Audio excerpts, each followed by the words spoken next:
Hey everyone, and welcome back to Story Deep Dive with Rachel and Dana. This week we are getting back into more of Cold and Deadly, and we're going to be talking about the plot. We're going to be looking at some of the mystery and some of the romance, so lots to look forward to. But Dana, tell me what's happening at Danger Tales right now. Listen, my caveat is always a reminder that we record these things so out of order and time is like non existent. So at the time of this recording, we are in the middle of a boot camp, which is the first time that I've done this and has been absolutely insane. And so we finished week one, and we have 3 more weeks to go. But it's been such an amazing eye-opening journey. So I call this first week, I call it like the green smoothie. So I think I've told you this analogy. So when my kids were younger, that's when I perfected my green smoothie skills, because that was a really great way to get in leafy greens under the radar. So, putting in spinach, you could put in kale, and they didn't really know if you put in some good frozen bananas, y'all, that is the catch, or a date and some fresh berries or whatever. So this week was all about giving them the green smoothie. It's where you giving them what they need, even though they feel like it's not what they want. And we just talked all about brand and the brand decisions that you make, how that determines the lens and scope for everything else. And so the student that was in the hot seat just did a phenomenal job and had everybody like on their toes. I kept telling them, she is showing out. She is showing out, baby. She came with her homework. She was ready. Oh, yes, ma'am. Because she had been wrestling with this, and we kept going around in our private one-on-ones and also in our hot seats and inner circle. So when I picked her, I was like, this is going to be a good 2 week time to have some intense time of making some hard decisions. And as we did it, we uncovered so much, which I'll probably talk about in another one of our like what's going on type of talks, because I realized and uncovered, and we just sort of plugged out that she started having issues with reader expectations. And part of that stems from brand decisions. Right? A lot of times when people think you get books, and I mean, you know this, you can get plot books like Save the Cat Writes a Novel, Romance in the Beat, James Bell Campbell, I always get his name mixed up, but James Bell Scott, I think it is. Like any of those types of structural books, Campbell, like you take your pick. Yeah. But that is really just the beginning. Right? Like your selection as a writer of what your readers are going to come to know you by, and your story promise and your brand promise becomes that final filter. And so if you don't understand what that is, it really can affect those reader expectations. Yeah. So that, and also uncovering how people's understanding and interpretation of tropes truly can throw you off, right? And so so having a time where I end up needing to teach about, it's what I call parallel tropes, where if you have a certain brand decision, having other tropes that are same or similar, so that every single story doesn't feel exactly the same. Yeah. Is a choice, right? Yeah. And so teaching them about how, for example, a big one that is a pet peeve of mine of like billionaire. And people roll their eyes when they hear, oh no, another billionaire romance.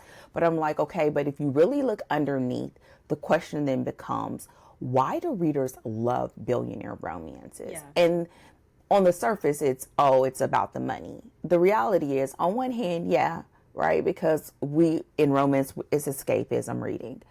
But the other part of it is like, what does money give you? Right? And what scope of that do you want to explore in your stories? Access, power, the ability to make things happen, you know, that can even trickle over into agency, can even trickle over into other tropes like protection. And so just being able to really talk about those nuances, but in a way where they were ready for it and they wanted to, because they realized like, oh, wow, we're getting under the hood, and we're getting under the hood week one. Yeah, yeah. So it was a very brain exhausting week. Yeah. And it's only going to continue. But I feel like the groundwork was substantial. And I think it's going to make this coming week even better. So, yeah, I'm excited about it. So, yeah. I wanted to ask you, because you said, you know, this is sort of like the green smoothie. It's not exactly what people want, but it's what they need. What is it that people misunderstand about, you know, creating a brand? Or what is it that, like what is it that people are wanting to get to, that you're sort of like having to reel them back and be like, no, like first we have to do this thing. Like, can you just tease that out just a little bit more? Yeah, I think you can. I mean, there's a million things, but I'm going to talk about two elements that I would say are probably the most prominent. We either want to get to the creative aspect of it as a writer, or we want to get to the money.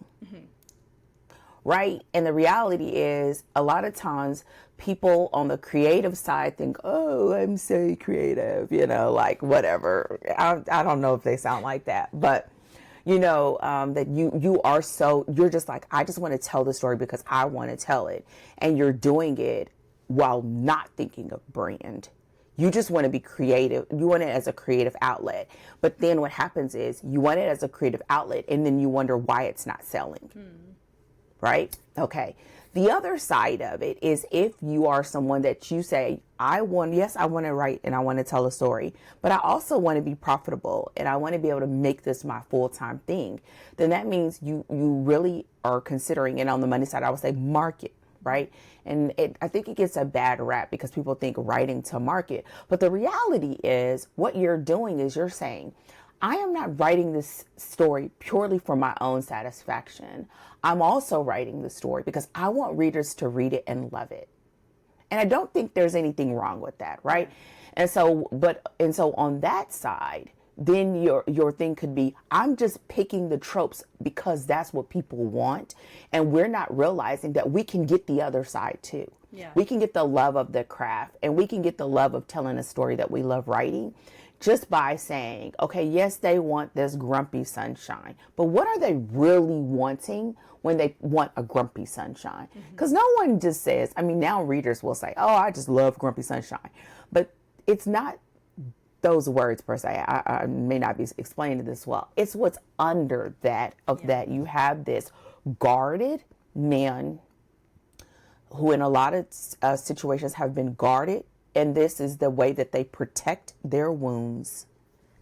And you have a woman who has probably been kicked and knocked around by life, but that is determined to still be optimistic, and still, even though it is also a form of guard. Yeah. Right?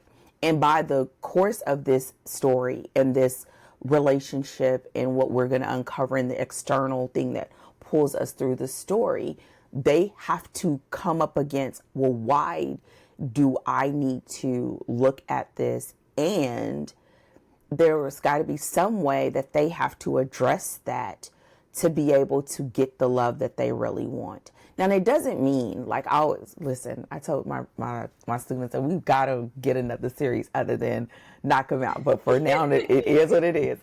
It doesn't mean that Knox is not still grumpy, right? That's just his demeanor. I think it's more so not grumpy anymore. He just don't have time for the bull. Yeah. And he's not going to dance around. He's not going to go around the block where he can go straight to it. Yeah. And now it's a different form of his expression. And so I think, to answer your question, I think sometimes people think of it as separate, but at Danger Tales, it's one and the same. Yeah. We want both. We want to be able to write the stories that we want to tell, and we want to be able to have readers that love it, and to be have a profitable publishing career. And so with that said, that means we've got to get under the hood and understand, here's what I'm promising my reader, because the thing that I will give for free is at the moment that you pin that brand and you understand that this is your brand promise and you begin to put that in every story, then that means readers can hop from book to book to book to book to book. Mm-hmm. So you may be promoting your new release, but if they say, oh my gosh, this is my jam, I like this, they're going to it's the likelihood that they'll go to another book or buy another book is highly probable. And if you're someone who is exclusively in Kindle Unlimited, or the bulk of your books are in Kindle Unlimited, they have no reason not to add it to their library. Yeah. It's already there for free, give or take. I'm air quoting free. Yeah. So to me, the greens in this, masking the nutrient-rich substance that we need to make ourselves nice and strong, get our papa on, is that you almost have to stop in order to speed up. Mm-hmm. You have to stop and make intentional choices. And even if the choice is air quote a wrong choice and that, okay, it doesn't land the way you want it to, at least we have a point to be able to reevaluate. Yeah. Because now we know this is what we did. This is how you wrote it. And then we can make adjustments. And so it becomes like almost like you not charging into battle, right? But you're like really creating a plan.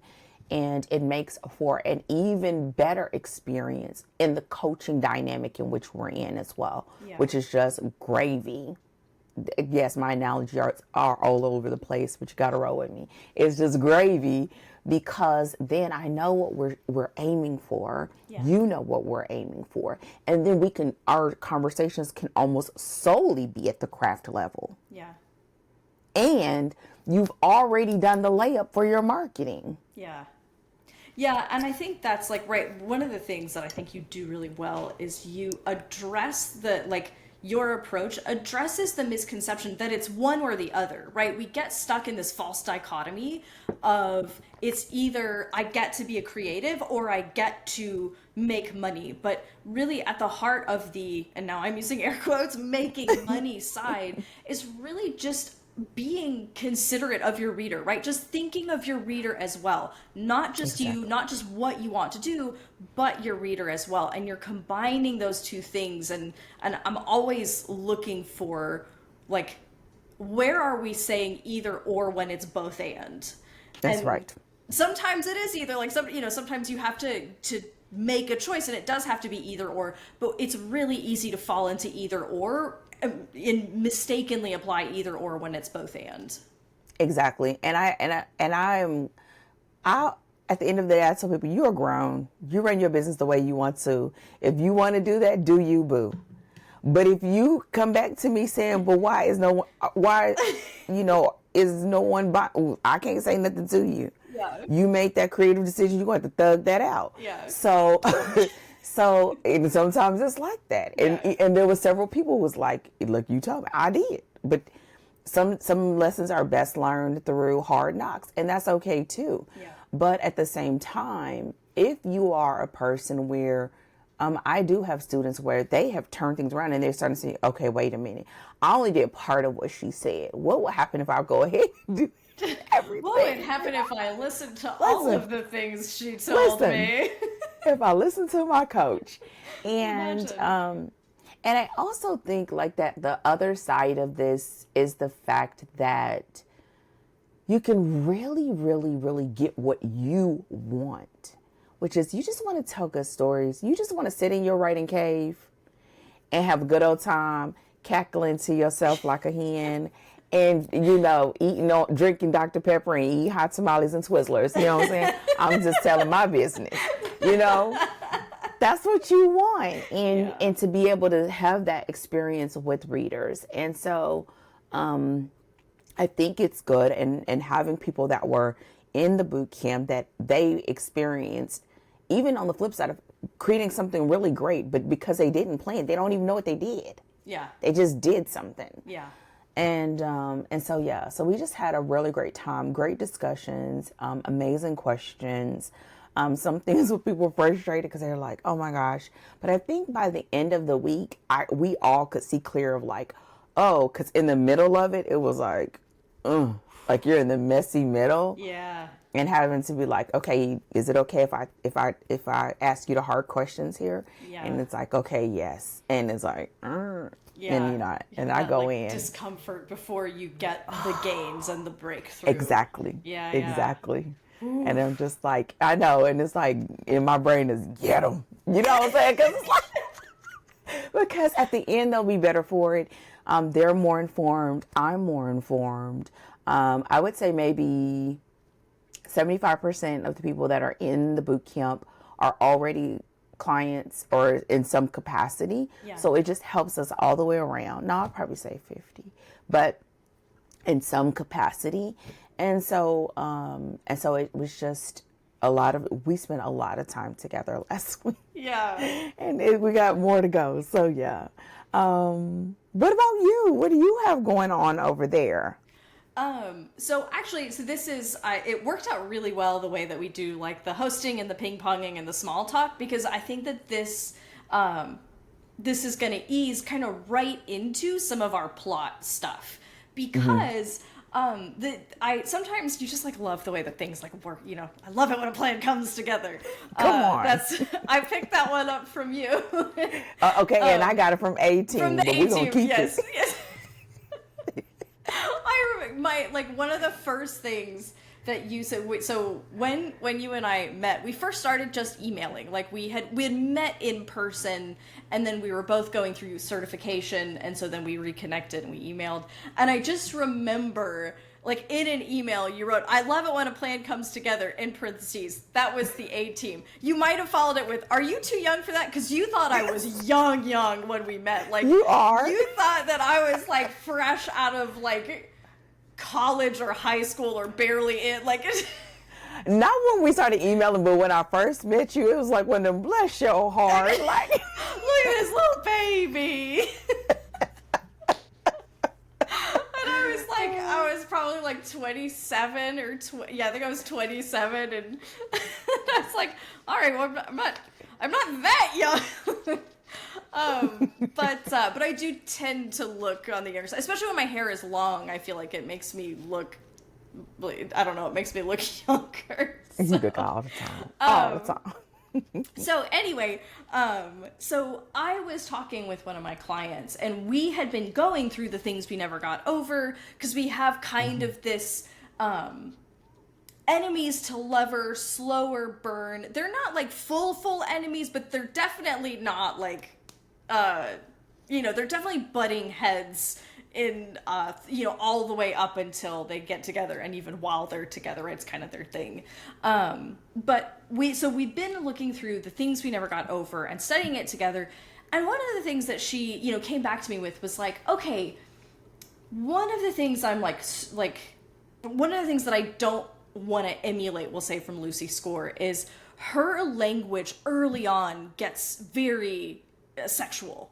Right. So, so when describing attraction, especially because actually like Knox and Naomi are really repelled by each other's personalities, it is kind of purely physical attractions. When in a lot of our descriptors, right, that we're getting. Mm-hmm.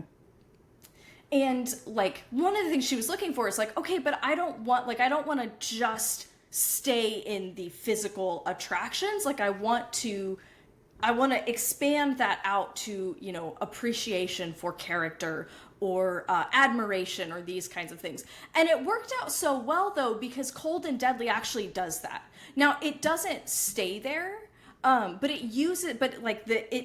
it slow burns the language as well. So I went back through the beginning and was kind of tracking how quickly we get to physical attraction. And we do get there early. I'm talking, within like the second chapter, we're getting to light, but it's less explicit than Lucy Score is what I mean, right? So we're noticing eyes, we're noticing jawlines, we're noticing musculature, we're getting stuff like that's warming us into there's physical attraction early.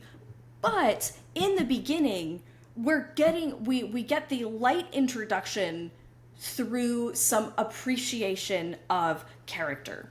So Dominic is recognizing that Ava is cool under pressure, and he's like, and so right immediately now this is a. And I think it's appropriate as well because our story setup, and we're going to talk about this, is at a funeral with an active shooter situation. So, like, probably now is the time to keep it in your pants because we have an active shooter situation and we're at a funeral, you know? So I can appreciate, you know, that there's, like, a level of, like, maybe this isn't the time. But it leads us in with, like, they work as a team. So we get that introduction to they work well together. And then it shifts into some mutual appreciation for, like, Dominic in particular. He's like, oh man, Ava was cool under pressure. But after the situation, the immediate danger has resolved, then we start to get some of that physical attraction. And so again, it starts early, but we do lead in with a little bit of, like, appreciation for competencies. And I thought that was a really interesting example to look at with my client of, like, how we shift into, we have some appreciation for Ava's abilities, and we also are quickly recognizing that she's very attractive, and she's quickly recognizing on the flip side that Dominic's very attractive, but it's also not as explicit as it is in Lucy's score, where we're very quickly, I looked at, you know, chapter 2, Knox's POV, he's looking at her body and says, wearing, you know, athletic clothes that promises more than a handful of good surprises or something like. So it's immediately more sensual. Was it? Yeah, it starts in chapter 1 there. But I will say this. I think the flipping can be the sign of someone who's not a romance reader, because the reality is in life we don't go, oh my God, she's so smart, I think she's hot. No, that's not how it normally goes, right? There's usually some sort of physical attraction. And I think even in this story it was. Because when they were doing the hush whispering, okay, and we're going to get into it, but when they were doing the hush whispering over to the side, Dominic had already clocked that she was beautiful. Yeah. So that was the first thing. Yeah. And I think the thing that I'm getting at here is that we ease into sensual, like, more sexualized language.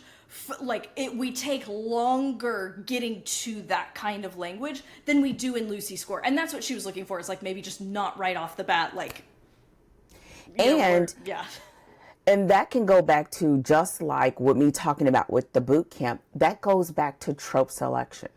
Because here you're not going to go into the sensual. They are colleagues. Yeah.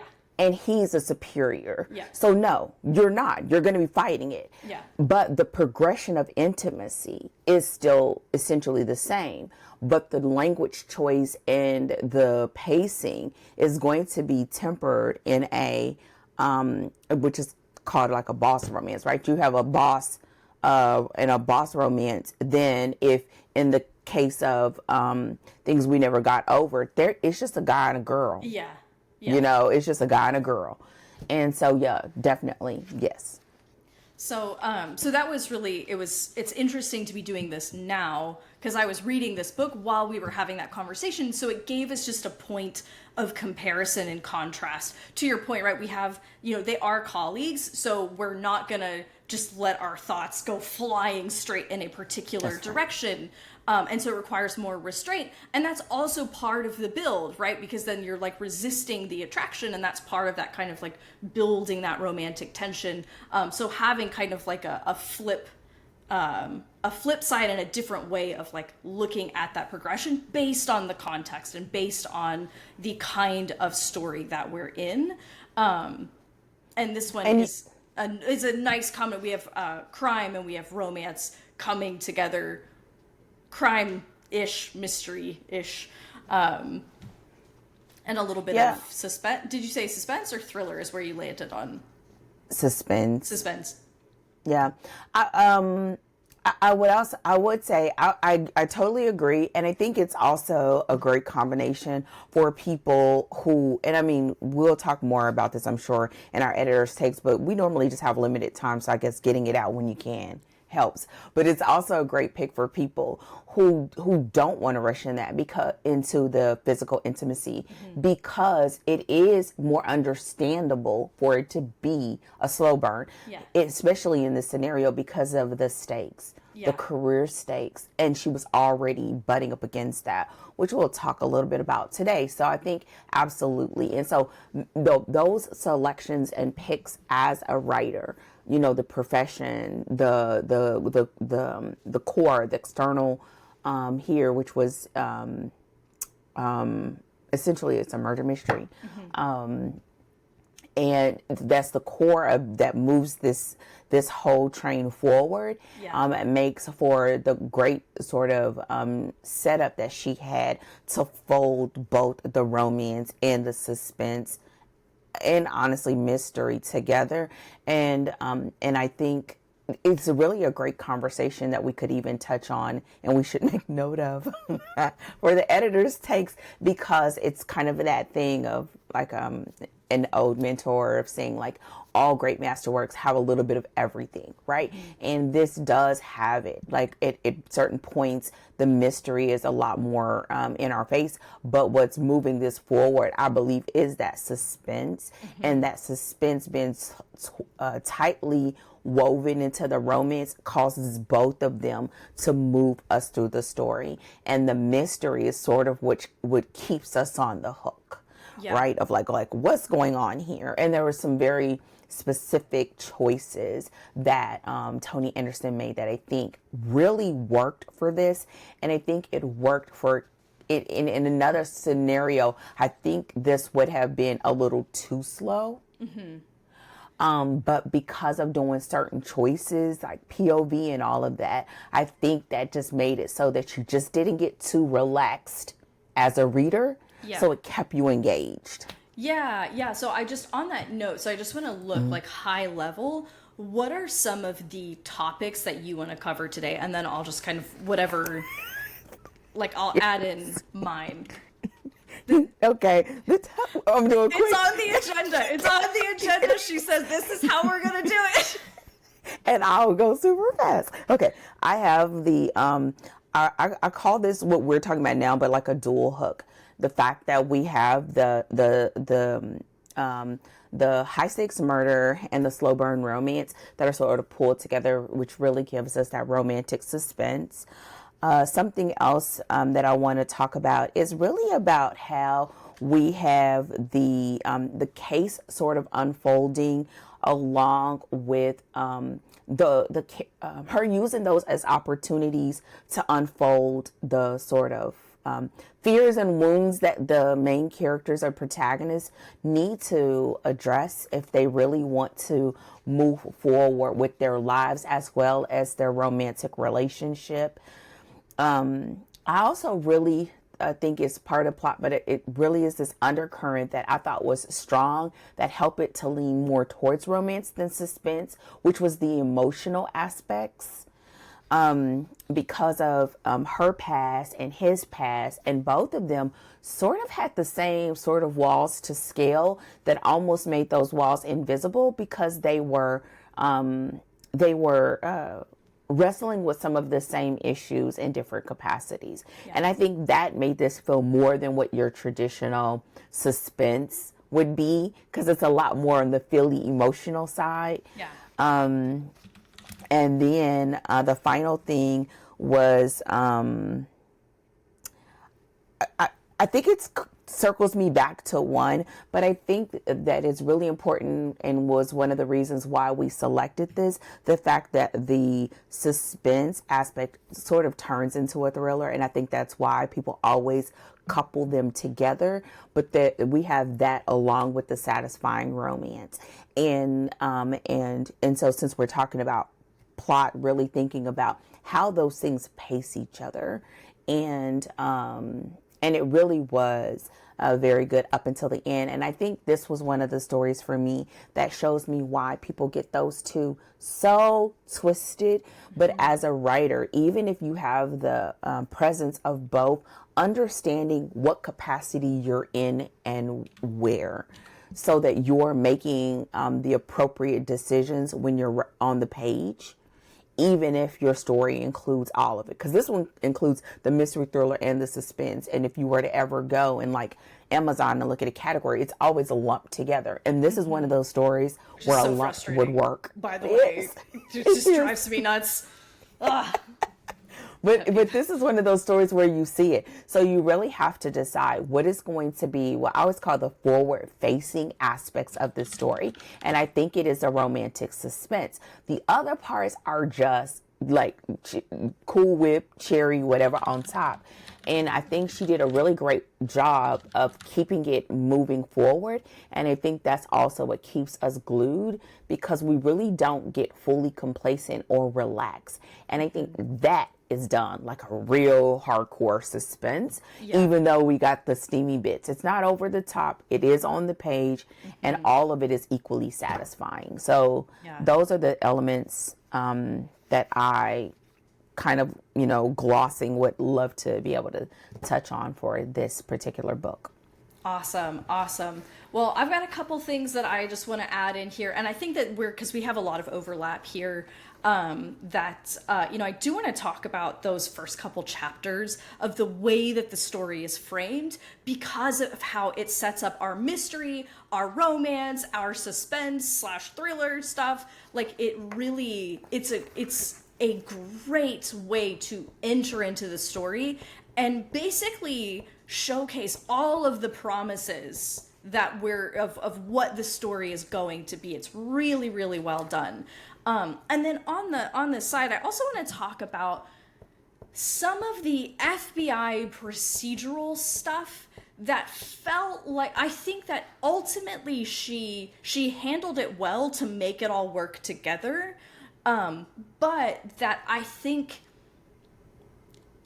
almost felt like it was shifting off topic a little bit, where like we're driven, like the promise we're getting is chasing a killer and solving the mystery, and then we get this FBI stuff that doesn't really connect back to the case. Now it connects to some other stuff, and so that's why I think like ultimately I think she folded it in a way that it worked, but it meant that where we got a lot of promise up front about this case, it sort of shifted away to a different topic where it was more about, being in the FBI, that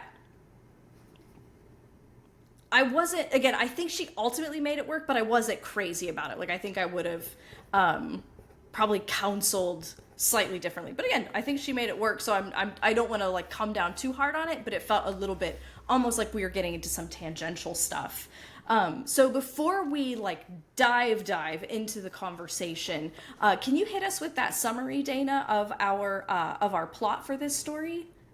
Sure. At its core, Cold and Deadly is a romantic suspense novel built on a high-stakes murder investigation that spirals into a hunt for a killer targeting FBI agents. The story begins when a rookie agent questions the official story behind her mentor's sudden death. Her refusal to accept it as a suicide pulls her into conflict with the Bureau and into an uneasy partnership with a seasoned FBI negotiator known for keeping his cool under pressure. When a sniper strikes during a funeral, it's clear something bigger is happening. What follows is a cross-country investigation filled with shifting alliances, buried secrets, and escalating danger. Every new clue raises the stakes, not only for the case, but for the two agents at the heart of it. Their relationship evolves slowly, tangled in grief, trust issues, and professional boundaries. As the case unfolds, the romance simmers beneath the surface, complicated by power dynamics, emotional baggage, and the question of whether either of them is ready to let someone in. The result is a story where the suspense drives the plot forward, but the emotional undercurrents give it its lasting impact. So that's roughly what we're playing with when it comes to Cold and Deadly by Toni Anderson. I was going to call her Stephanie. I don't know why. I have a guess. I mean, it's not a solid guess, but it might have something to do with our next pick. That maybe you've got Stephanie's on the brain. But it's a secret. It's a surprise. I'm not going to say anything until we get to our takeaways episode, I think is usually when we do that. Yes. I'll have to check the agenda. Anyway. So, I think that probably starting with this sort of dual hook, and because I think the conversation of the dual hook that you were talking about, and the sort of story setup in the first chapters that I kind of was talking about as well, those feel like a really great place to start about what this story is promising, how it's weaving in all of these kind of mishmash of different things, but weaving them together in a really sensible, a way that works really well. So talk to me a little bit about, this dual hook and how the high stakes murder and our slow burn romance are kind of interplaying with each other. And I'll just kind of let you take it away right there. Okay. I'm so glad that you talked about sort of the setup, and I have it down to talk about in the like the editor's takes, because I agree. I totally agree. And so we'll talk about that story promise, first chapter, first act of this story in general, was just a great setup. So with that said, I feel like the beginning of this story starts off at a funeral, right? And this is not a joke, okay? Like all hands on deck, okay? Yeah.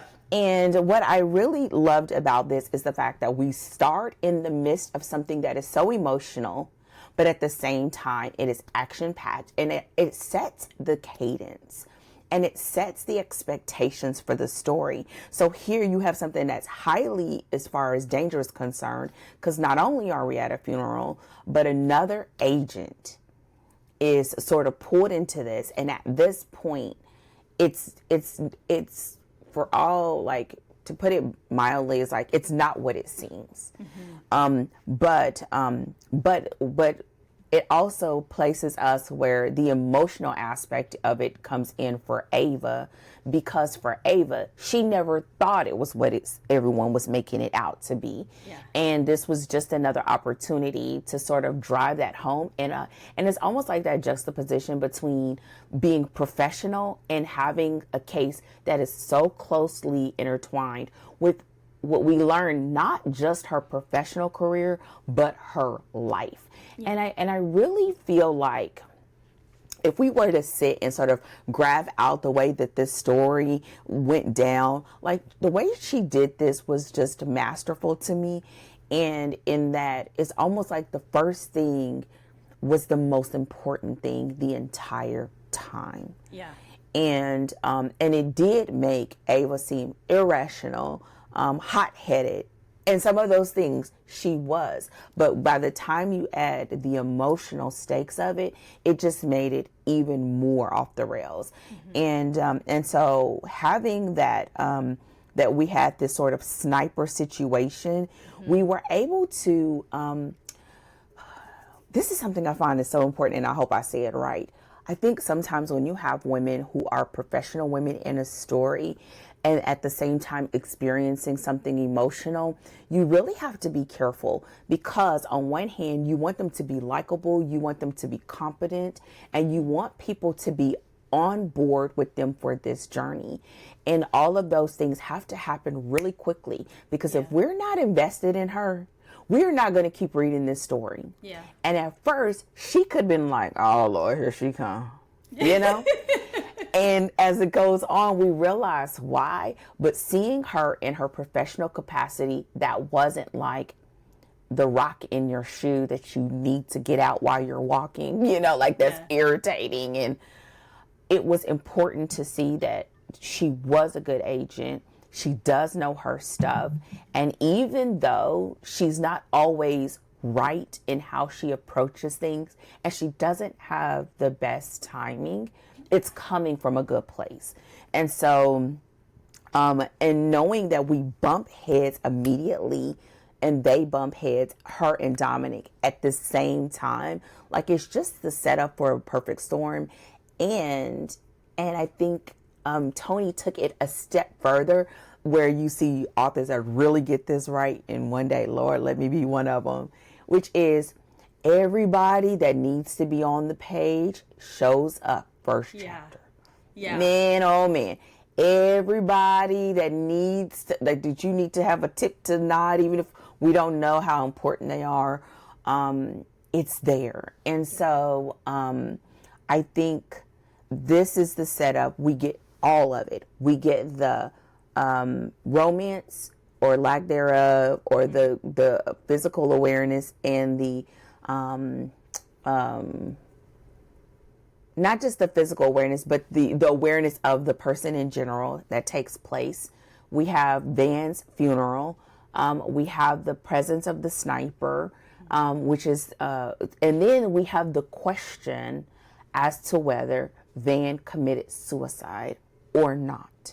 Yeah. And we have all of it on the page, front and center, and we have all those aspects.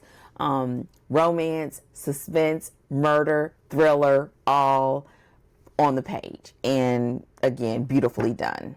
Yeah. Well, and one of the things that I think she did really well, the way she crafted a setup to make the story essentially make sense, to make it work.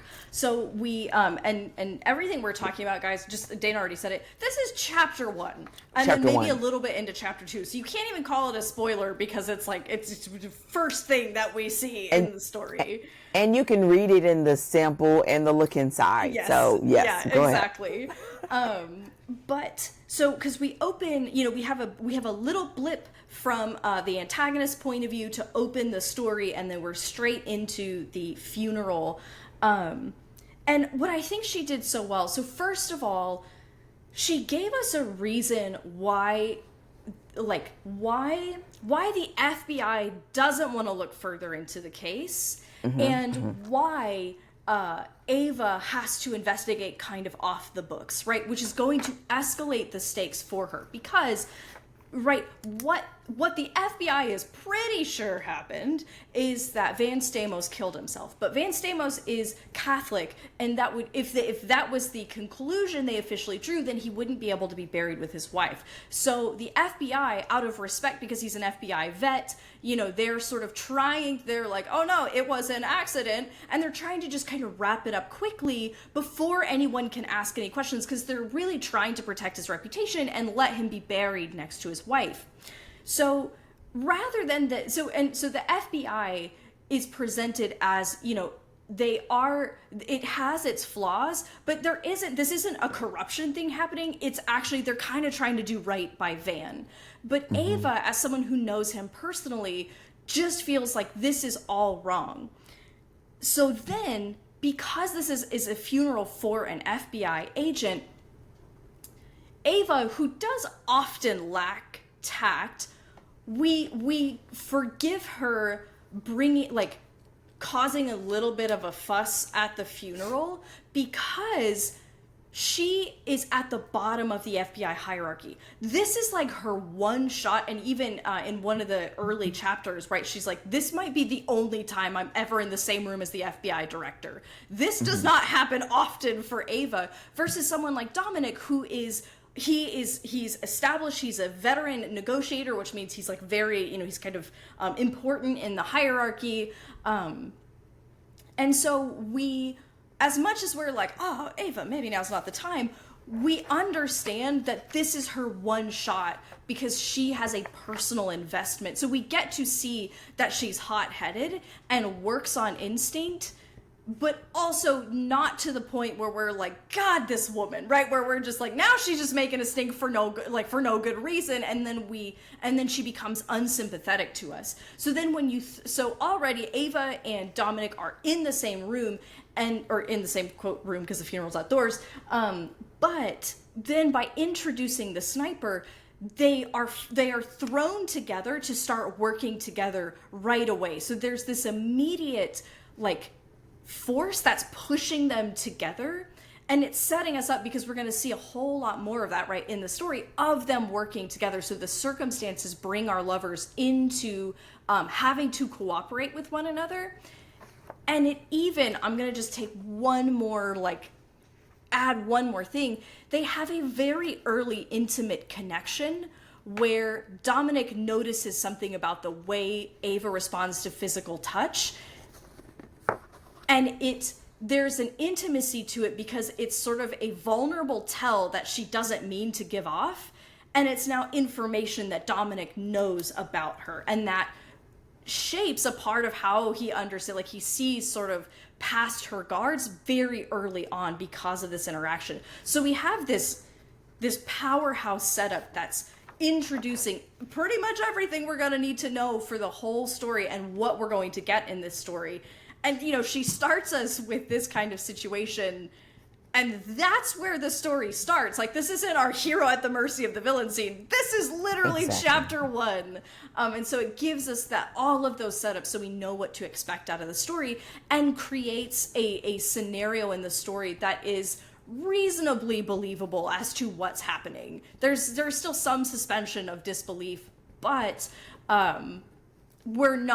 it's not like Ava's making like non-common sense decisions that's causing problems in the story, and we're like, what is even going on? You know what I mean? Yeah. I think one of the things about this too is I think some of the things that may seem I don't want to say irrational, but from left field, it's also because she's sort of fighting multiple battles at once. And it's almost a thing of like, you know what? I'm going to pick my poison. I'm going to just go for it. In the end, whatever happens, happens. And I think it was a great setup for her to be in that capacity as a balance to Dominic's cool, calm, weighing every word, question, his negotiator aspect versus her being a rookie and coming off of being a cop, right? And so the way things work, and he keeps trying to tell her, you know, keep trying to say subtly, man. Gives her a little tug on her jacket, like, can you bring it down? Look, no. Why are you pulling on my jacket? But yes, I totally agree. I think the other part about this, before we move on to the other one, is that this is a great setup of tropes. This is a great setup of tropes of the fact that you have in romance, you have the age gap, you have the boss employee, you have, and in this case they are not quite boss yet employee, but it's really close because of the hierarchy. Yeah. You have almost a fish out of water, because even though she's been in the capacity and she's still a new agent and she's still trying to learn the ropes, her instincts are good, but her instincts need to be shaped. Yeah. And it's interesting that you have that dynamic of Van as her mentor. You realize she's saying he's her mentor. He sort of has mentored her, we see, through life, without giving anything away. But at the same time, I think Dominic is schooling her in FBI, you know, and how you work these rooms. Yeah. And all the while, he's also knowing the ropes because he's intentionally trying to walk this very narrow path so that he does not bump into his natural circumstances, his father, his godfather, things that could just cause him to not be one of the guys in a room. And whenever that comes up, baby, he checks that with the quickness. Yeah. So I think, you know, it's a very interesting dynamic, and and this is what makes it layered, because it's not just my mentor has died, the person who hired me or my boss has died. It comes with so many loaded aspects to it. Yeah, and what happens too is like there's a personal connection for both of them to the case, which just adds to that motivating force and adds to a thing that bonds them, because Dominic was friends with Van, so he knows Van, he loved Van, and then Van took on this mentor role for Ava, and so it gives they're both grieving Van, and it gives them something in common, and it also early in the story, Dominic knows Ava because of Van, and knows that Van thought that Ava was a good agent, right? So has that sense of there's already a little bit of a draw through association of like, he said she was a good agent. He would want me to look out for her. Like, it sort of helps motivate him toward her, where otherwise he might be like, good luck. And there are some moments where there's this moment when she starts, she goes to talk to the FBI director and he tries to counsel her away from it. Yes, and he sort of is just like, he literally draws distance between them and it's like, I am not a part of this. I didn't, nope. Trying to like back out of it. And I think that this sets up what you were talking about. There's kind of, they kind of go together where we have the case unfolding alongside, like in ways that bump into the wounds and bump into the fears, which is what you want, right? You want that external stuff to be running the protagonist, your main characters, up against those wounds and those fears. And it also helps drive some of those emotional aspects of the story, right? Because it's deeply personal and it's forcing them to kind of confront some of those places where they're sitting on grief, where they've not processed things, where they, and it lends more of that emotional aspect, so that you don't have, because in a straight crime, and we talked about with this with the whistleblower, it's emotional, but it's not deeply emotional the same way that a romance is, and so it never feels sterile, right? It's always very heartfelt while still action, romance, steam, like we're kind of got all of the things firing together. Mm-hmm. I think well, part of that too is because romance really is about transformation, right, of the person. Going from where you are, which is usually stuck, whether you know you're stuck or not.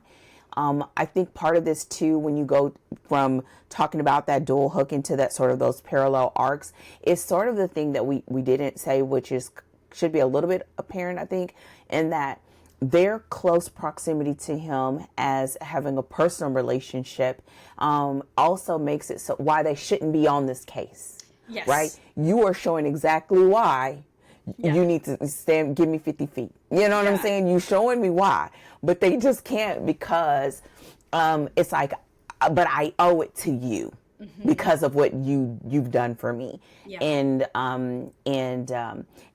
you also see the almost like the way that they each navigate the world. The thing that sort of choked Dominic up is how he navigates the world because of his father, and the reason why Ava goes so hard for Vin is because of her lack of a relationship with her father and him becoming this sort of surrogate sort of situation. So I think that's what allows us to see the parallel, because at no time, even when they're at their utmost professional to ensure that this is done the right way, that the evidence is collected properly, where Dominic is pulling his strings and making sure forensics is done this way, to ensure that all I's are dotted and all T's are crossed. Can they sever themselves from the emotional connection and the emotional loss? Yeah. And the author did this, I think, in such a beautiful way that it never felt depressing.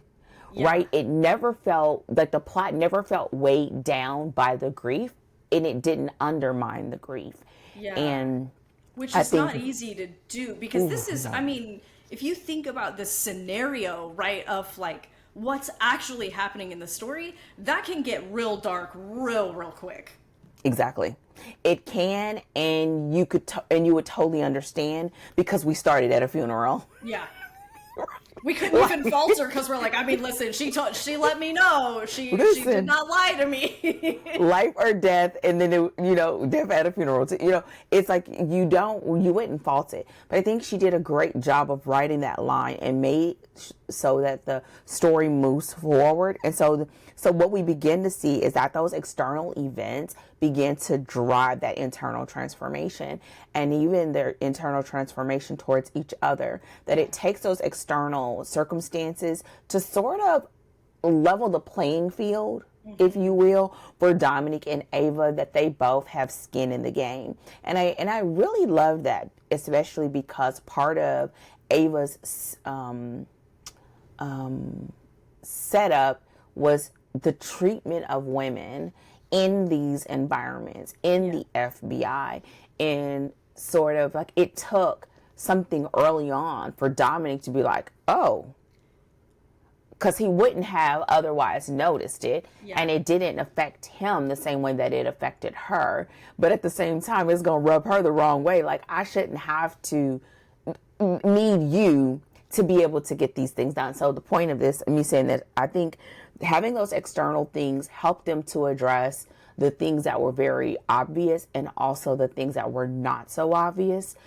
And that they really had to overcome for the romance side for there to be true intimacy. Yeah. Right? To sort of level that playing field, even if we cannot make it go away on the FBI side, it shouldn't be in here between us. Yeah, yeah. And she did a great job of that.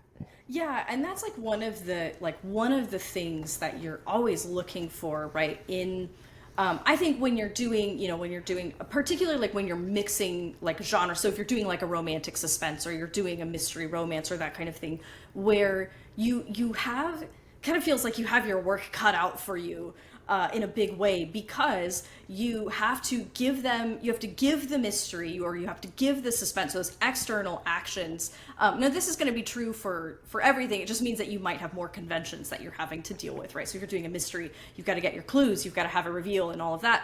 But you need to craft those external events so that they're challenging the internal that internal transformation of your protagonists, and that internal transformation needs to participate or enable your lovers to get together. So they all have to play their role so that one doesn't feel tangential.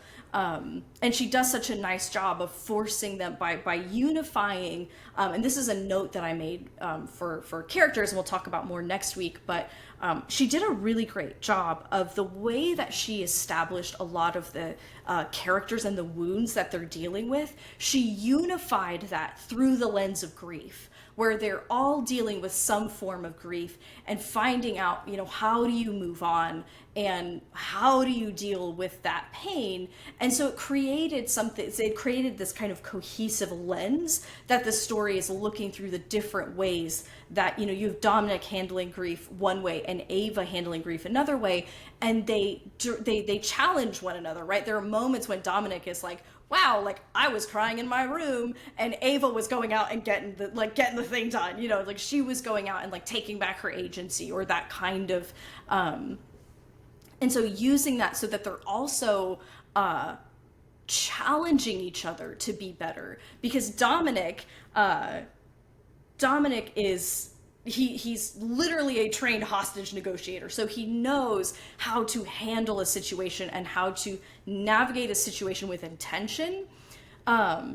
But he's unaware of some of the of what Ava is stacked up against as a woman in the FBI. And she calls him on it, right? And it forces him to reconsider, because he asks her again, very beginning of the story, he's like, oh, were you in Van? And she's like, seriously? All these people loved Van. Have you asked any of them if they were involved? If they were sleeping. Yeah. And he was like, and Dominic is like, whoops. He's like, oh, she right. Oh, I did. Oop.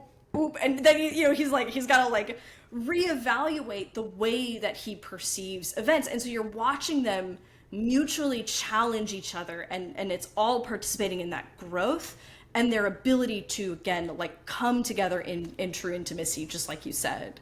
Mm-hmm. And there were so many times where you saw, as the story progressed, where he could see like this aroma of offense, you know what I mean? And he was like, listen, I know you're very competent.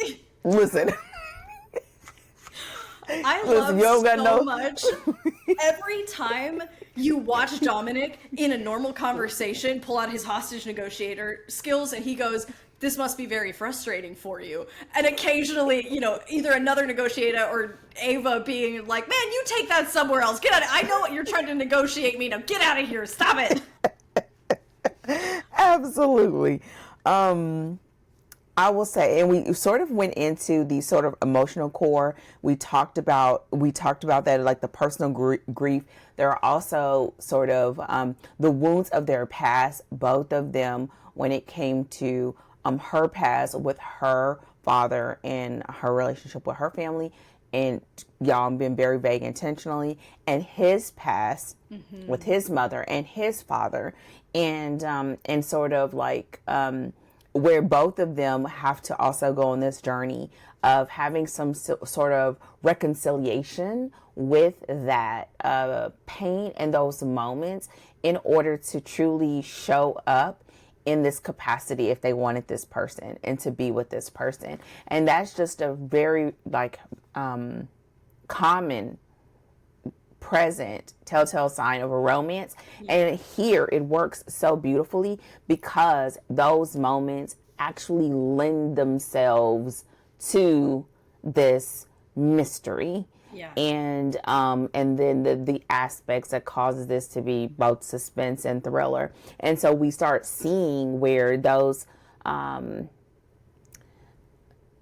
parts where when done wrong seem so like there's space between them, like they are, like you are forcing them and that they are just items on the page. Here it becomes like a melting pot where you cannot separate one from the other. And I think that's what makes this such a really great romantic suspense, that those elements are together. You cannot have one without the other. You would not have had the transformation or the growth in the relationship without the other things, which I think this will be a great time for you to sort of maybe kind of talk about a little bit about the FBI aspects of it, because I think it actually lent itself, and I think you believe it was just thrown in. So Yeah, so I do think, because one of the things that I think made this a great differentiator that she did with this particular story, and this is true for, I think, all of her series are in the FBI, but she did lean into the FBI procedural, right? So the way that the FBI works, she leans on the FBI hierarchy to drive conflict. Again, it generates conflict between Ava and Dominic, and it complicates Ava's ability to investigate the case. But I think so. So one of the things that felt a little like, yeah, wasn't my favorite is particularly when we get to midpoint. So without spoiling too much, I can at least say like they wind up in a hostage negotiating scenario. And this is where, and so what happens is they're not like it has nothing to do with the investigation at hand. It's not related to it reveals some backstory, and so like there are reveals that are sort of like tied into the story as a whole, but we kind of got this promise of investigating a mystery. And so normally what I would want to see is action that's all going to tie back into that same plot thread, and that's what made this one feel a little bit tangential, because what happened, and I think this is the way she also kind of pulled it back around, she actually brings in another POV character to keep moving the investigation forward. So that's where it feels a little bit like it starts to kind of like ping pong off a little bit. Like there's like a little bit of like a ricochet effect, and we're sort of like, now we're looking over here and we're looking over here, because we move out of the established POV characters that we've been walking with through the story. But she does use it so that she's establishing some stakes that'll pay off later in the story, and we are getting that investigative information while Ava and Dominic are navigating a hostage situation. So, so what I would have wanted to create a more cohesive whole is for the at least if they're going to be pulled into a hostage negotiation situation, that it was going to tie back into the case and reveal something about the case. But instead, we leaned into a different POV to bring that information in while they're dealing with this other thing. And then this is where they have their first intimate connection. Again, we're a little bit past midpoint, or like as in we're a little bit past like this the 50% mark when this all happens. And I just think because we're invested, like the promise we get is that we're investigating Van's death and these FBI deaths, this major thing happening at midpoint feels kind of disconnected from the initial like external thrust of the promise that we're getting. But I think that she pulls it, like she uses it to her advantage and pulls it back in by bringing in our POV character that's going to pay off a little bit later. And it is leaning into some of this FBI like procedural, even though it's procedural not related to the thing we were investigating before. So it's not fully out of left field, but I would have wanted to see something probably a bit more integrated personally. I totally understand that. I feel like this is something that you can sometimes see in romances, is that it's almost like you have to have a scenario where neither one of them has the upper hand, but you can actually see him. This is when we see him being dominant and why they defer to him, so that it isn't it's not hanging on his political or personal ties, but that he really is who he says he is.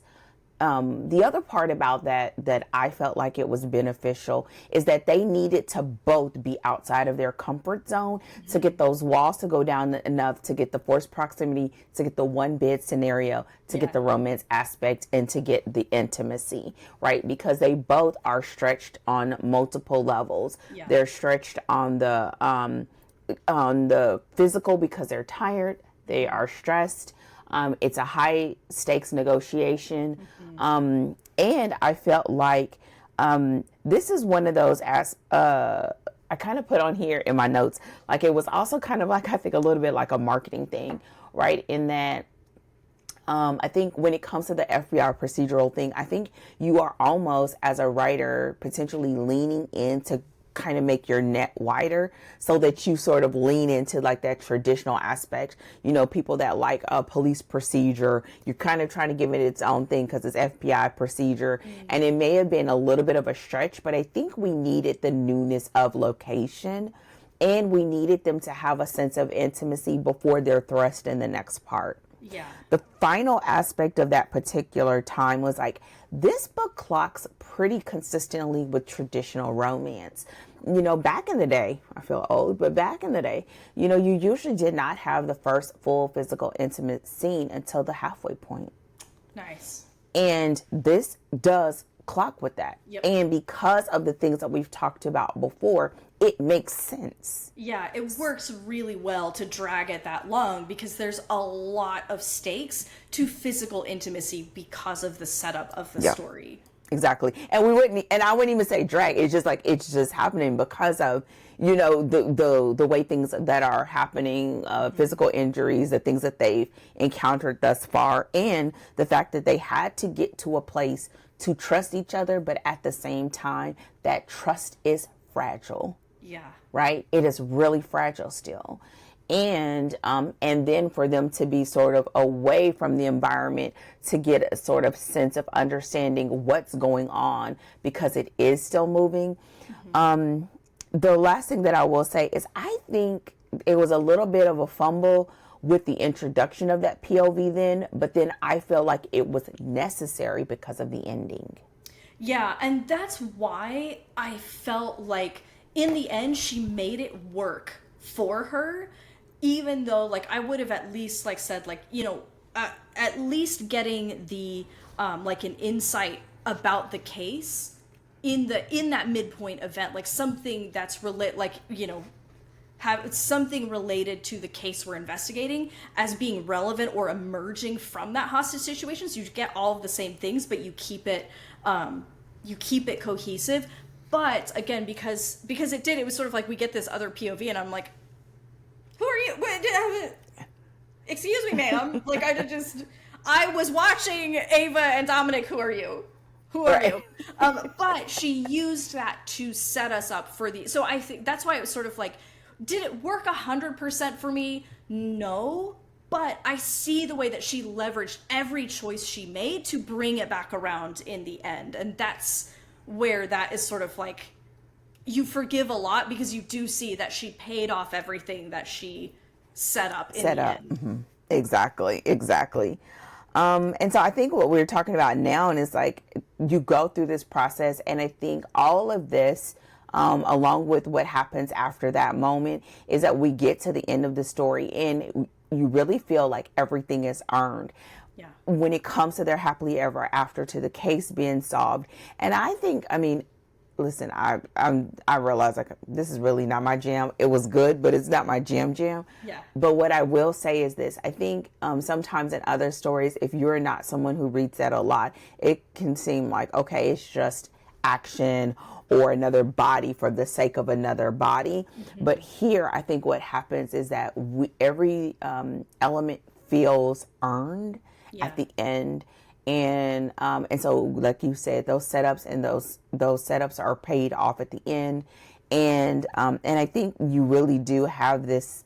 You have a romance that is a true romance that is in the center of all of this, and that allows them to come out on the other side being better versions of themselves because of it, and while at the same time not shrinking on the mystery or the twists, because these twists, she kept them coming. Yeah. And also a very satisfying end to the murder mystery. Yeah, I was going to say, importantly, we get, so even where I had some of my, we'll say, minor disagreements over certain plot choices, we still got, we got a fair play reveal at the end, and we had hero at the mercy of the villain, and even early in the all throughout the story, she's seeding the breakup, right? And so we're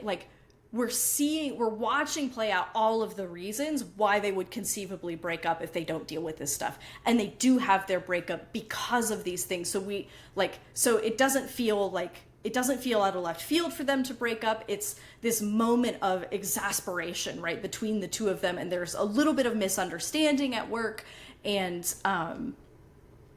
so everything is brought to its to a conclusion, right, so that it all rounds out nicely. We set up a thread and we've paid it off by the end. So our thriller gets paid off, our mystery gets paid off, our romance gets paid off. So all of those threads kind of close out together and come together in the end. Mm-hmm. And I would say, for a final thing for me, I think at the end of the day, when it comes to the plot, this is one of those stories that you would want to look at, because every one of the major moments, there is the duality that is present. And that's what you want more than anything. You don't want to be able to separate them. And I think that's where you get the difference between whether something is a main plot or a subplot versus it being a dual. They both are important to every key aspect of the story. And they're equally important to the both of them, especially, when you think of Ava and her job and just paying homage to someone who meant a lot to her, and just so happens she finds love, right, in one of his other mentees. And so I think overall that's what makes this story a great pick for us on the podcast, as well as a great pick for romantic suspense. I will say my final thought on this as we land this baby is that I think this also is a really great pick to look at a distinction between having a romantic suspense right now that is connected to organized crime. That is a common thing right now because it is very popular when it comes to romantic suspense. And for authors that still want to have the sort of life or death stakes while having a steamy on-page romance, including the intimacy scenes, because there are full intimacy scenes on page, to having that, this is a great example of it. And I think I would really love to find something that's even parallel without having the sort of the fact that they're FBI agents, right? Having some sort of other, I don't know, but I think for what it is, it's helpful. I also think that I could see, again, I think there are some editorial writing choices that were made that probably, if they wouldn't have done it, would have made it probably a little more popular on the romantic suspense side and probably given it a little more traction, because I think sprinkling in some of the procedural stuff made it feel almost a little too much like a mainstream suspense and not a romantic suspense, because Ain't nobody caring about an FBI procedure, but whatever.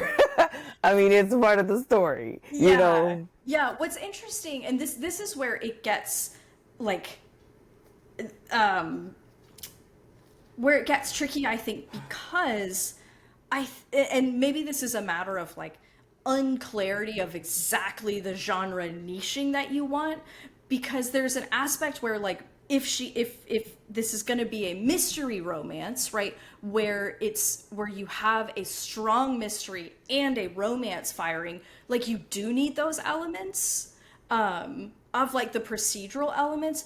But I think that if you're wanting to do like a perfect 50-50, then it has to like maybe push together more like the lovers more and have more of that romantic tension earlier in the story to really like so that you're getting both 100% and not kind of having this like 70-30, 60-40, you know, kind of mix. You know what I mean? Because you do like if we're looking at a mystery romance, you do want that stuff, but if it's a mystery romance, like then you gotta like have enough romances, what right? And that's really where you're having to wrestle with the interplay of those things, which can get really tricky.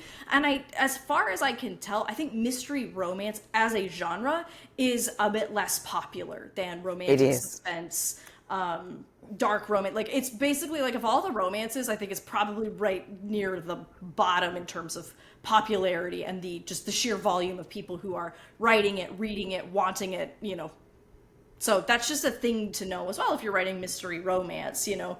Um, But that's why I wouldn't have classified it as a mystery romance. I don't think it's enough to do that. And I think what it can happen is like you muddy your audience instead of you leaning into where you're already strong so that you can actually tap into the bigger of the audiences yeah. while at the same time giving them exposure to the other. So what happens here is that it's almost can feel like a missed opportunity, and it can make those other areas feel like wonk wonk wonk wonk wonk wonk, right? Because what we would have wanted more was more time with the two of them on the page getting to know each other. But those would be choices, and it could also be a brand choice in that she wants people to know they're going to get a little bit of both. And Yeah. like I said earlier with our boot camp, like do you boo, but at the same time you may limit your audience because of it, which means you don't get as much exposure to be able to build your fan base around this series, that these are the components that I'm promising you that will be a part of this experience, because it's almost like you cut it off a little too soon. Yeah. Yeah, and I think now I don't know because I haven't read through the whole. I've read part of the second one, but I think that future books maybe lean more into romantic suspense, right? So this Because was you like this need was the to. first one, yeah. And so I think that she, like, is one of those things where probably just like learned from the first book, right? And was like, oh, okay, like, and then you know building out that the brand and her knowledge of like what she's who she's trying to attract and what she's trying to achieve with those later books and going more romantic suspense than having that sort of like mystery element. So I think that that's one of those things that builds over time throughout the series as she wrote more books, as far as I can tell anyway. And it may be because of the things that we're seeing too, right? And, Yeah. I mean, and I didn't look at the other ones. Is it the same? Is it still Ava and Dominic? No, no, it's different Should go to couples another every couple. time. Okay, Yeah, so they're that all makes it. Yeah, FBI that's but good. different couples. Yeah, that's good. Yeah, yeah, yeah. Okay. So was there any other elements that you wanted to point out? I think we have uh, covered, well, just about everything on my notes. I think that kind of that rounds us out for the day, huh? Yep, yep, yep. Definitely. All right. Well, thank you everyone so much for joining us for our discussion of the plot of Cold and Deadly by Toni Anderson. Next week, we're going to be deep diving into our cast of characters, talking about our main male character, our female character, and getting a little discussion on antagonists as well. So look forward to that. In the meantime, don't forget to subscribe, leave us a review, thumbs this video up, etc., all the good buttons. And we will see you back here next week. And until then, happy writing.